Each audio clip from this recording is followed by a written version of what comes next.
What if we told you one of Africa's poorest nations just paid off a whopping $44.79 billion in debt without a dime from the West? Sounds impossible, right? It's Burkina Faso flipping the script and saying, we don't need you, West. This little-known country is showing the world how to break free from the chains of Western financial aid. So here's the real question. Why are we still worshiping the idea that Africa can't stand on its own 2 feet? The West says Africa is too dependent, but Burkina Faso is proving them all wrong. They just paid their national debt without relying on anyone else. Imagine that, a country that's often written off as one of the poorest in Africa, taking control of its financial future and doing it all on its own. But how? Let's find out. In 2024, when Dr. Apollinaire Kayam-Tamala, Prime Minister of Burkina Faso, announced a repayment of $4.79 billion in domestic debt, the world stood still. No IMF bailout, no World Bank loans, no handouts from Western nations. It was an act of financial defiance, a bold declaration that Burkina Faso was no longer playing by the rules of the international financial system. They didn't fall for the narrative that Africa's poorest nations are doomed to rely on foreign aid and loans. Instead, they turned to their people and markets. In a region often defined by its dependence on Western financial support, Burkina Faso rewrote the script. But how did this small, landlocked country, often written off as a financial basket case, manage to pull off such a monumental feat? How did Burkina Faso pay off nearly $5 billion in debt, all while navigating a volatile political and security landscape? The answer lies in a series of calculated, strategic moves that turned domestic debt into an economic lifeline. The first key strategy that allowed Burkina Faso to pay off its debt was a complete shift in the way it approached financing. Instead of relying on foreign loans or aid from Western institutions, Burkina Faso turned inward. The government issued bonds to local investors, businesses, banks, and individuals within the country who have been growing increasingly confident in the country's leadership and economic prospects. At first glance, it might seem counterintuitive for a country facing economic challenges, including security threats from insurgent groups, to encourage domestic borrowing. But Burkina Faso's leadership recognized that a growing sense of national pride and unity, combined with an evolving financial infrastructure, created the perfect storm for tapping into local markets. By issuing government bonds on the local market, Burkina Faso created a channel through which domestic investors could directly fund the country's debt repayment. This strategy was rooted in trust. Burkina Faso's leadership cultivated a sense of confidence in their ability to manage the country's financial future. As the government promoted fiscal discipline and a commitment to infrastructure development, local investors were more willing to lend to their nation. Burkina Faso was no longer dependent on foreign markets or international banks, but instead relied on the financial strength of its people. This move helped shift the national mindset from a reliance on foreign aid to a belief in homegrown solutions. The results were staggering. Investor confidence soared, and Burkina Faso managed to tap into an untapped domestic resource, local capital. By focusing on this strategy, Burkina Faso showed that local debt can be a powerful tool for self-sufficiency. That's why dialogue like the one today is very important in terms of a common understanding of governance. The attitude of adult supervision has to be left in the past. One of the most impressive aspects of Burkina Faso's debt repayment strategy was the government's ability to maintain investor confidence despite the country's turbulent political and security environment. The threat of terrorism and the ongoing conflict in the Sahel region had put significant strain on the country, yet Burkina Faso's leadership navigated these challenges with skill, maintaining a stable financial environment that allowed them to continue issuing bonds and raising funds domestically. In a country where instability often leads to economic flight, where investors typically flee in fear of conflict, Burkina Faso did the opposite. The government took steps to ensure that its bond market remained attractive to investors. The Prime Minister and his team emphasized transparency, clear fiscal management, and a commitment to reducing the national debt. They proved to investors that even amid the crisis, Burkina Faso had the resilience and determination to weather the storm. Here's a reminder to please like and share the video and subscribe to our channel to watch more videos on Black culture, history, civilization, and identity. Let's continue now. Another factor that helped build investor confidence was the country's strategic use of its natural resources.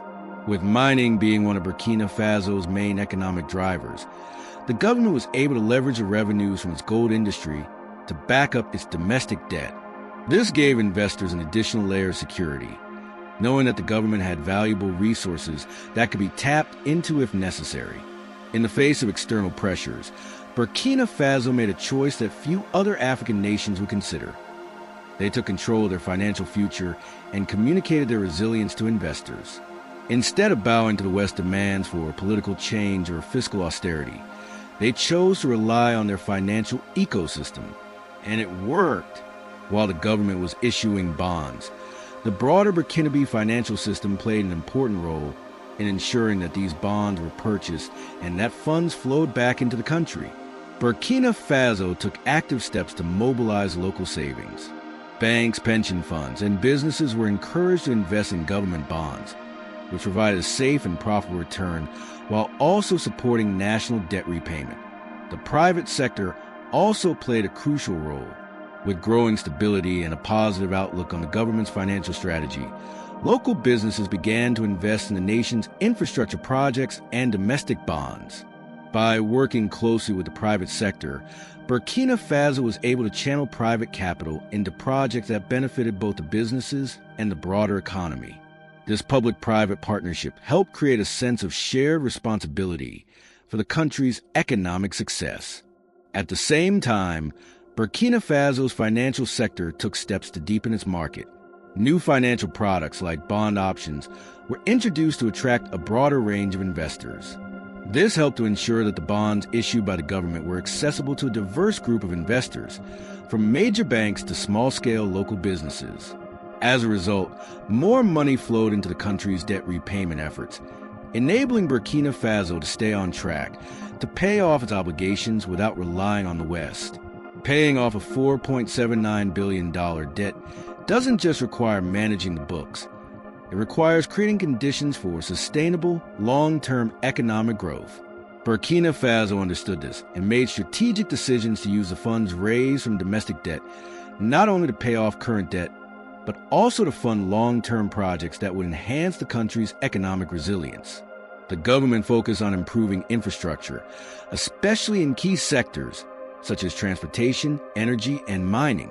By reinvesting in the country's physical and economic infrastructure, Burkina Faso was building a foundation for future growth.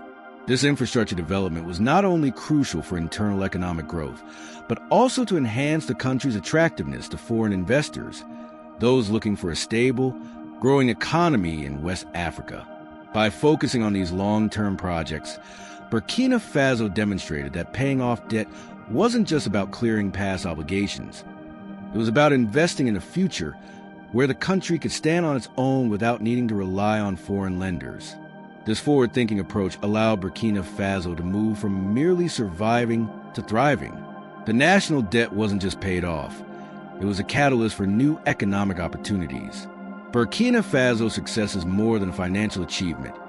It's a bold statement about Africa's future. By paying off its domestic debt through strategic moves and local investment, the country has proven that it doesn't need the West to thrive. This isn't just a financial success story. It's a story of economic independence. Burkina Faso took a chance on its people, its markets, and its resources. Instead of leaning on international institutions or begging for aid, the government relied on its domestic strength. They used local capital, build investor confidence, and reinvest in the country's long-term growth. And in doing so, they set a new precedent for Africa's economic future. Burkina Faso is challenging the status quo. They've shown the world that African nations have the tools, resources, and resilience to overcome reliance on foreign debt. Now the question remains, if Burkina Faso can do it, why aren't other African nations following suit? But here's the question that everyone's asking. Did Burkina Faso get any help from the West during its time of need? The reality might shock you. Instead of the typical support you'd expect in a crisis, The West, led by the European Union and various Western powers, turned its back on Burkina Faso. So instead of offering assistance or collaboration, they chose to freeze all aid and impose sanctions after military coups that shook the country in 2022. The major stakeholders: EU plans fresh sanctions on Burkina Faso, Mali. Talks fail. Imagine this. Burkina Faso, already amid internal turmoil, fighting against insurgencies, dealing with security issues, and struggling to rebuild after a political shift, looked to its supposed Western partners for support. What they got in return was not solidarity, but punishment. The European Union, along with other Western nations, suspended financial aid, including vital development funds. This was their way of forcing Burkina Faso into submission, of trying to persuade the country to follow Western political and economic directives.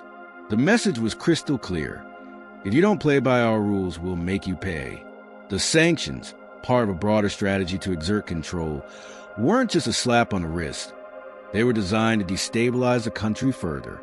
The West hoped to pressure Burkina Faso's leaders to step down and abandon their military-led government, which had risen to power after ousting the previous civilian leadership in a coup. Essentially, the West's strategy was to make the country suffer, hoping that the people would turn against the government and demand a return to the status quo, which meant bowing to Western demand for political and economic reforms. But what happened next turned the tables. Burkina Faso didn't collapse in chaos or beg for assistance. Instead, the government did something unprecedented. They decided to chart their own course. The country's leadership, led by President Ibrahim Traoré, faced immense pressure but refused to bend to Western pressures. They didn't ask for forgiveness, and they didn't grovel for foreign aid. They took matters into their own hands. This wasn't a rash decision made in desperation. It was a calculated, bold move. Burkina Faso made a choice that many African countries dare not. They decided they didn't need the West to survive. Instead of relying on international financial institutions like the IMF or World Bank, Burkina Faso turned to its people. The country decided to lean on domestic resources: its people, its local markets, and its financial systems. This was a powerful and revolutionary act, especially considering the political and security chaos surrounding the country. It's not easy to reject international aid, particularly when many African nations are often told they can't survive without it. But Burkina Faso's leadership made a critical decision. They would not continue to be part of the narrative that Africa is helpless. They understood that the West had often seen African nations as perpetual beggars, unable to stand on their own without foreign assistance. Burkina Faso decided to change the narrative entirely. Examples of right or wrong conduct can be found everywhere. We must avoid the temptation to reduce Africa to the lowest common denominator with blanket judgments and generalizations. The decision to reject Western aid and sanctions marked a pivotal turning point for Burkina Faso. Rather than folding under international pressure, the country chose to embrace a new path, one of self-reliance. No more dependence on Western handouts, no more waiting for international donors to decide Africa's fate. Burkina Faso's leadership pivoted to a strategy that was radical in its simplicity. They turned to local markets for support, rallying businesses, banks, and individual investors to back the government's efforts. This decision wasn't made on a whim. The government knew that if they would succeed, they needed to build trust and confidence at home. This was the real challenge: convincing the Burkinabe people and local investors that they could raise funds internally and rely on themselves. What was even more remarkable about this strategy was the fact that it worked. Despite the prevailing security concerns, the West had counted on the notion that in times of conflict, economies crumble and nations collapse. They thought Burkina Faso would be begging for their help within months. But the opposite happened. Local markets and businesses, despite the security threats, rallied behind the government's vision. Even with the pressure of foreign sanctions, Burkina Faso managed to raise significant capital from local investors, thus avoiding the typical reliance on Western creditors or foreign investors. The result: Burkina Faso was able to continue its development projects, pay off debt, and stabilize its economy without any assistance from Western financial institutions or governments. Burkina Faso's success wasn't just about surviving without Western aid. It was about thriving on its own terms. The West had underestimated one key factor: the power of African self-determination. Burkina Faso's leadership showed that African nations have the power to make their own decisions and manage their finances without bowing to foreign powers. They demonstrated that Africa does not need to be beholden to Western countries or financial institutions for survival. Instead of seeing African nations as helpless or dependent, the West should recognize the potential of African nations to drive their own economic growth. Burkina Faso has proven that with the right leadership, political will, and local resource mobilization, African countries can make bold moves that lead to true economic sovereignty. It's a stark contrast to the typical narrative that has been pushed for years, one where Africa is painted as always needing help, always struggling to meet basic needs, and always dependent on the West for everything. But Burkina Faso, by taking a stand against Western pressure, has completely shattered this stereotype. They've shown that when African nations take control of their economies and resources, they can achieve financial independence without the need for Western aid. This success isn't just a win for Burkina Faso. It's a message to the rest of Africa. You don't need to ask for permission to thrive. The question now becomes, why are so many other African countries still holding on to Western aid as if it's their lifeline? Why do many African nations continue to perpetuate the narrative of dependency, waiting for Western powers to provide a handout? The truth may be uncomfortable for many, but the answer is clear. It's a cycle that benefits the West more than it benefits Africa. For years, the West has created a system that allows it to extract vast amounts of wealth from Africa, all while keeping African nations dependent on foreign loans and aid. The narrative of Africa as a continent in need is not a coincidence. It's a strategy. Western financial institutions and governments have long profited from Africa's dependency. From debt repayments to the profits made by multinational corporations, the West continues to profit off Africa's resources, both directly and indirectly. But Burkina Faso has shown that this cycle doesn't have to continue. The country has shown the world that Africa can take control of its future without relying on foreign aid.